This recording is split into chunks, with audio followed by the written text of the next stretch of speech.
Good day, folks, and welcome to the 2 Cents Podcast. I am your host, Jay Richardson, and as always, we are happy to have you. Please like, subscribe, share. Today's topic is going to be a very, very serious subject, and I'm going to get right into it and spend some time on this for a number of reasons, which I think we'll all understand as we continue here. So, first things first, the breaking news out of Columbus, Ohio, a little over 24 hours ago was that two Ohio State football players, Amir Ripe and Jason Went, were both charged with rape and kidnapping. These are two senior athletes, both defensive backs. Ripe had significant playing time for the Buckeyes this past season, had a couple picks in his career. These are guys that were looking to compete for playing time this upcoming season. And now that is all laid to rest because both of these young men have been kicked off the team, not suspended indefinitely. Ryan Day, the head coach for Ohio State University, decided they needed to be off the team immediately. And I don't know that there's any recourse for that until more information comes about as the testimonies and all that stuff unfold. So first things first, I just want to kind of break down what the charges are because right away, when you see rape and kidnapping, your first thought is, what the hell is going on? My first thought when I saw the headline itself was, were these two dudes like roaming campus and picked up a drunk girl and took her back to their place and had their way or something crazy?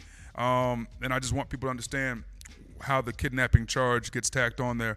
So apparently, and this is according to the police report that I read, the young lady, the accuser, basically has a prior existing relationship with defensive back Amir Ripe. He's roommates with Jason Went. They're both from New York, and the other is from Cincinnati, respectively. Long story short, Ripe went over to the young lady's place, picked her up, took her back to his apartment where his roommate, Jason Went, also resides. They started to engage in consensual sex, and that needs to be made note because that's how things began. And at some point, the roommate, Jason Went, came into the room, and I don't want to get into, all the details, but, I think our listeners can kind of get an idea of how things went. He came into the room, kind of inserted himself orally in the young lady, and at some point, she got uncomfortable with the entire situation, and I assume was ready to, leave the situation. And this is all just according to the report. I'm not saying anything's factual or anything is false. I'm just giving the report, the account of the events. And apparently, Ripe held her hips down, and she then jerked, and they both backed off. But because of that motion of restraint, that is considered kidnapping by the rule of law. Many legal experts believe that particular charge will probably come off, and it'll end up being rape/sexual assault charges. But here's kind of the bigger overlying theme that I want to get into, because right away people are going to have their idea of what happened and who's right, who's wrong. Is someone lying? Is this awful? The reality of it is awful because all three of the people in that room are now in a situation that I'm sure they wish they weren't in, 72 hours ago, right? And this is problematic of young people on college campuses. And this isn't a new thing. When you talk about consent and sexual assault, you really got to get into what is consent and what is okay, what is not okay. There shouldn't be a gray area with consent. And it seemed like in this particular case, from the beginning, there was consent, and then somewhere along the lines, things got hairy, and it turned from consent to no way. And one thing to note in this story that I failed to mention a moment ago is once things had gotten broken up and both the young men backed off, I believe it was Ripe that pulled out his cell phone and started to record the girl and said to her, you need to say this is consensual. I'm assuming, this is me paraphrasing what I believe how it went. Cell phone came out. She says that they forced her to say it was consensual. I would assume he would say that he was probably trying to get her to say it was consensual because, again, according to the police report, it started out that way. So he probably panicked and said, listen, you need to, let everyone know it's consensual in case, you're about to leave here and go do something and say something about us. And this is all what I'm assuming that he would say in that situation, considering he did pull his phone out and record.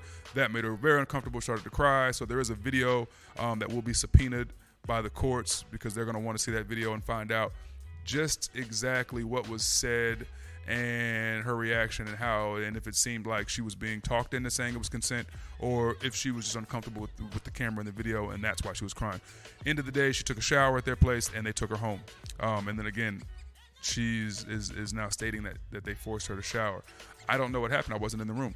All I'll say about this particular situation and situations like it is there seems to be this, systemic thing that's happening on college campuses all over. And it usually involves young people, alcohol, and hormones and sex. Do I, in my heart of heart, believe that these two young men, are sociopathic rapists? I'd have a hard time believing that, but I do believe that plenty of men who are not wired like that have still found themselves in very bad situations, and many have found themselves behind bars for not understanding what consent is and not understanding that you can't put yourself in certain situations, particularly if you're a high-profile athlete or individual. This has happened to, athletes, entertainers, congressmen. No one's exempt. I did an interview yesterday, and the interviewer was asking me if this is an indictment on Urban Meyer because these guys are seniors, fourth and fifth year kids who were part of an Urban Meyer recruiting class, and I said absolutely not. You can't indict a coach because of the 500 kids he recruited. 3 of them ended up doing something regretful. The reality of it is, if you poll, statistically speaking, if you take 500 human beings, right, there's going to be a percentage of them that are going to end up in prison. Those are the numbers and those are the averages in America. So if you take 500 recruits, I imagine those averages are still going to remain the same. There's no way to get it perfect. There's no way to always recruit perfect people, and because there are no perfect humans. And when you introduce alcohol and or drugs, and you introduce the kind of pedestal that they put some of these athletes and even entertainers or celebrities on, you now add a different power struggle and dynamic to any equation that makes things fuzzy and leads people to make bad decisions, both victims and perpetrators, right? That's just how things work. It takes 2 to tango. None of these situations happen, all by themselves. But I think the bigger issue is education, right? So you have all of these different things that you put young athletes through, especially on these college campuses. There's tons of ways to prep them for life on the football field, and you try to prep them for life in the classroom, and you try to prep them for life on campus. And in doing those things, a lot of protocol kind of issues fall through the cracks.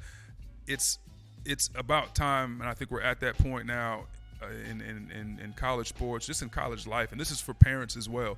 If you have a kid that's about to head off to a college campus, and you are gonna say goodbye to your baby because they're about to go get an education, and they're only 18 years old, and they're about to be on a campus full of 18 to 22 year olds, sometimes older. You can talk about grad students. You got to let them understand not just the environment they're going to be entering in, but how to conduct themselves, how to make smart decisions. This is in no way, shape, or form is what I'm saying right now, victim shaming or blaming or passing the buck, because everybody in that room at some point has to have some accountability for their decision to be in that room. And if this story that is being told right now is true, then these 2 young men deserve to be in prison, and there's no way, shape, there's just no way around that. But I would also add, if I had a daughter, which I do not, but if for some reason I did, I would explicitly explain to her, you are not to put yourself in situations, late at night with alcohol involved in rooms or in nightclubs or in areas where you're by yourself with a handful of men around you. That's the odds of that ending not good are just increased exponentially, and the odds of you being uncomfortable are increased. And I don't know this situation, and I don't know these players intimately or the victim in question. All I know is I've been a college student. I've been a college athlete. I've been a pretty good college athlete. I think at least my senior year I was pretty good enough that I was drafted. But they put me on that kind of pedestal that I've seen athletes get put on, where it's empowering for young athletes, and sometimes these kids can feel invincible at times. And I'm not saying that's what these two young men were feeling. I'm not saying that this is something that was planned. I'm saying that there are times that it can feel that way, and you never know if you mix that feeling with alcohol, with hormones, how that cocktail could erupt into an awful situation. Bottom line is this: there needs to be more education. There needs to be more workshops for young athletes, and I think athletic directors and these head coaches and their staffs need to make it a point to start to hire some outside consultants to come in. And when I say consultants, I mean people who have lived it, people like myself and others who have lived it, who can sit down with these young people and meet them on their level. Nothing corny. It's not like the DARE program where you're trying to get in there and say, "Hey, kids, just say no." No, this needs to be real, authentic, sit-down discussions. Because if I had a chance to sit in front of the Ohio State football team and address them with the doors closed and talk to them authentically as myself, those who know me know what I would say. I mean, I would look at them, all of the guys in their eye, and go, "Fellas, what you guys have an opportunity to do with your lives, what you guys have opportunity to achieve with the platform that you're being given at Ohio State, and the kind of platform you might be on if you make it to the next level, even if you don't, the kind of potential future you can have just because of your your situation here in Central Ohio. It is never worth compromising everything you've worked your ass off for one night or one thrill or something that you think is going to be a good time, and the odds of it going horribly awry are increased exponentially because of not just who you are, but because of the situation you place yourself in. So these guys got to understand, man, this is, they're not the first guys to be in these sexual situations with women, but if you think it's a good idea to have you and your roommate in the room with a young girl, you're insane, because that couldn't end well, and I know there's plenty of dudes who have been down that road and things did go just fine that would say, "Oh yeah, it's not worth it though." That's not worth it. It's risky. Whether they looked at it as risky, because I'm sure at the time before she walked in that door, they weren't thinking this is a risk. And then on the flip side, if I was, to counsel that young lady, I would say, don't go over any dude's house late at night, no matter what it is they're saying they want to do or what it is you think you might want to do. You don't know until you're in that situation how people are going to act or react. And these things are happening all over the country. I need people to understand this is not an isolated incident. This is not an indictment on the Ohio State football team. Ryan Day, people will look at it and go, well, this is his first major incident since he became the head coach.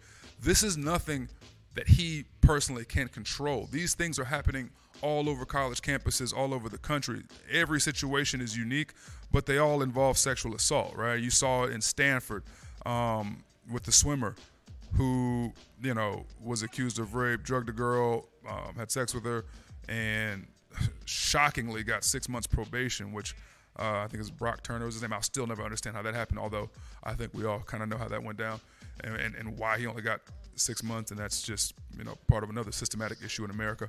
But you're talking about Penn State, you're talking about Michigan State. We're seeing, a whole staff change on the Michigan State football team because there were situations like this going on.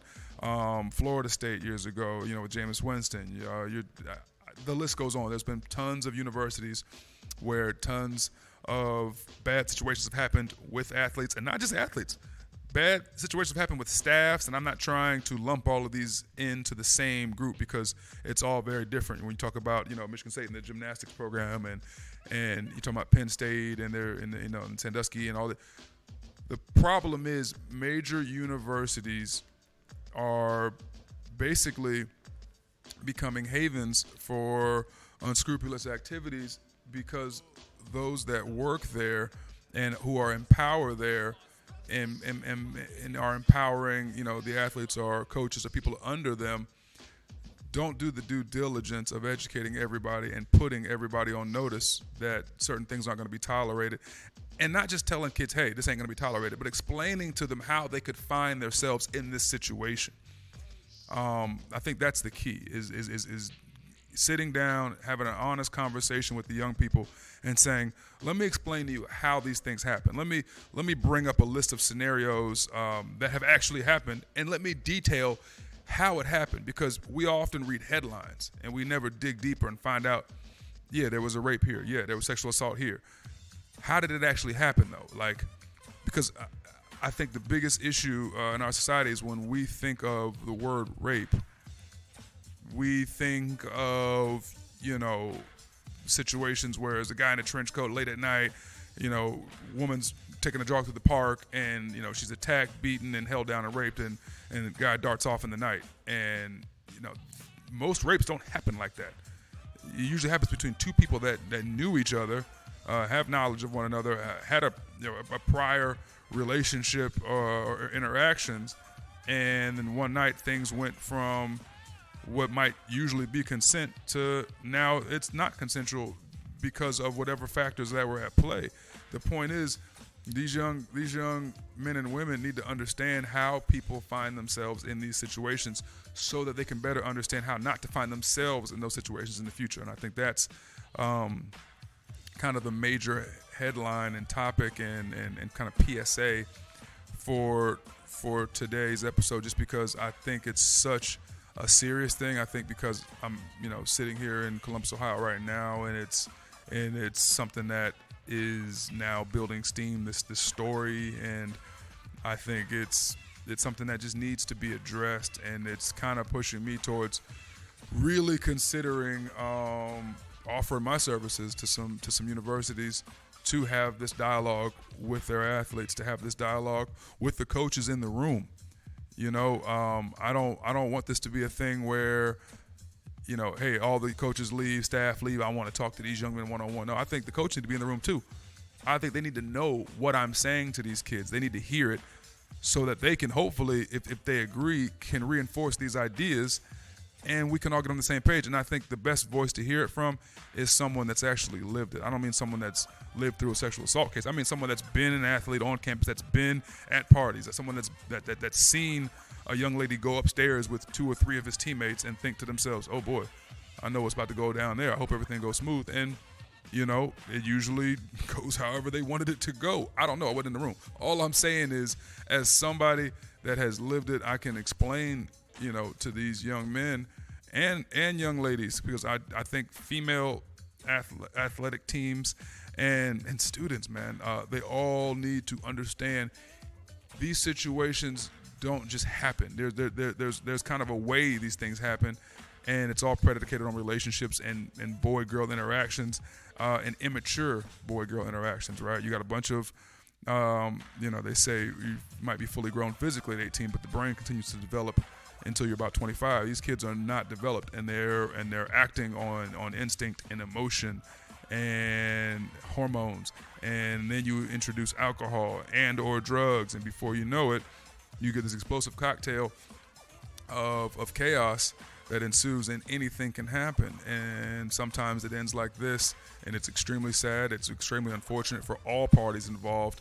It's particularly unfortunate for the young female in question here. And I hope everyone finds a way to kind of understand and process this, and we all kind of realize that this is something that's happening way too often, needs to be addressed. And I truly want, for our listeners who are listening to this particular episode, I want your feedback. I really do. As always, at the end of every podcast, I'm going to say, like, subscribe, give feedback, but more so in this scenario, because as this thing kind of evolves, and maybe I decide that I want to push a platform to help correct these things and to help discuss these things with major universities, I'm going to need everyone's help. I'm going to need input from a lot of our female viewers. This is often a male-dominated, arena when you're talking about athletes and collegiate sports, and I don't think there are enough female voices to be able to offer that perspective on what the young ladies are going through in these scenarios. And I might even reach out to a female listener of ours and say, hey, if I'm going to a dress university, I'd like to bring a female with me to maybe run some scenario reenactments, maybe run some visual drills on basically how to explain role play. Here's a typical interaction that you guys might be having on campus. Here's the wrong thing to do. Here's the right thing to do. Here's how you protect yourself, females. Here's how you protect yourself, males. And here are some of the things that you can do and say to make sure you're never in a situation like this, because it's just completely unfortunate. And I said this on air here in Columbus the other night, and I'll say it again here on the podcast. 9 times out of 10, if you're in one of these situations and you have to ask for consent, or you have to, pull out a video or say something to the girl about, hey man, is this okay? This is cool. If you're feeling uncomfortable enough that you need to ask for consent, you're probably not in the right situation. And I'm going to leave it at that. This has been the 2 Cents Show. I'm your host, Jay Richardson. As always, please like, please subscribe. We definitely want your feedback on this one. At JRichardson99 on Instagram and Twitter, at 2 Cents Show on Instagram and Twitter. Reach out to us, DM us, tell us your thoughts on this particular episode. And if you'd like to collaborate and discuss things further, you know where to find us. We're looking to try to keep situations like this from ever happening again. Until next time, have a good one.